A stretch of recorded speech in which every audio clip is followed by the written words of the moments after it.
The Bible even tells us that if you can have two men or two women living the exact same lives.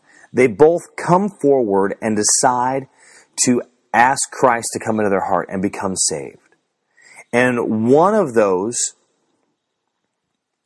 changes overnight, is able to just stop everything that they're doing. And they do not have an issue with that.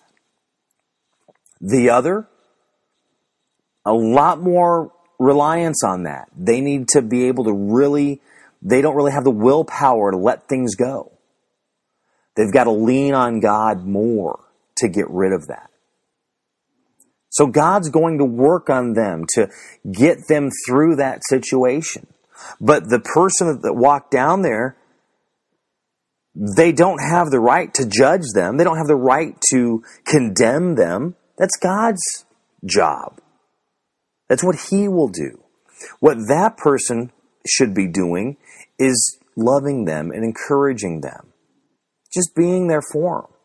Man, you fell again. Ugh. Not cool, but, I'm your friend and I love you. We're going to work on this together. You're going to get through it. 5, 10 years, whatever it is. And you can't sit there and say, well, you've been doing this for 5 years and you're not getting through this, so you must really not love God. Really? Again, we are all different. God knows we're different. God created us different. None of us are the same.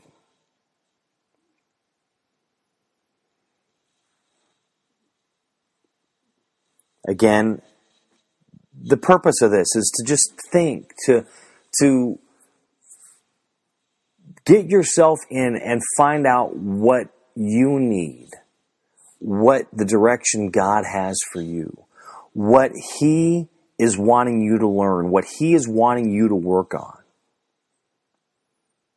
So as we go through these, I want you to do the same. I want you to be reading these chapters on your own. Now, here's something else for me as when I started doing this a few years ago, and then when I decided that, I need to actually read this, and I sat down and started reading through the Bible. When I did that, I said, I need to do this with a clear mind, open mind, no predetermined thoughts.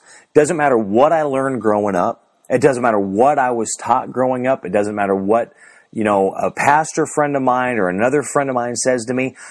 That cannot enter my mind when I'm reading. Because I want to see what's in here. And it's been so nourishing, so overwhelming at times. Things that I read and I'm like, I never knew that. Why is that not brought up? And I understand when you're a kid, they've got to make them nice stories and, clean them up. But as adults, I even was talking to a pastor friend of mine the other day. I said, where's the Bible stories for adults? Where's the ones that, maybe somebody, they didn't get saved or learn about God until they were 35, so they know nothing about Moses or Noah or Samson and Delilah or David or Adam and Eve. They don't know any of the Bible stories. They want to know. They want to learn. But there's so many things there that I've read because of things that I deal with in my own life that have brought more encouragement to me. Again, by reading it, just with an open mind, a clear mind. Again, anything you were told, thought, any preconceived notion, out the door. You cannot do it that way. Because then whatever's in your mind, that's the way it's going to be, and that's what you're going to see. You have to walk into it just free. Take that deep breath before you open and start reading. And find out what God is going to reveal to you. If you're walking in with a preconceived notion of what it's going to do, you're not going to learn anything different. Because in your mind, you already know.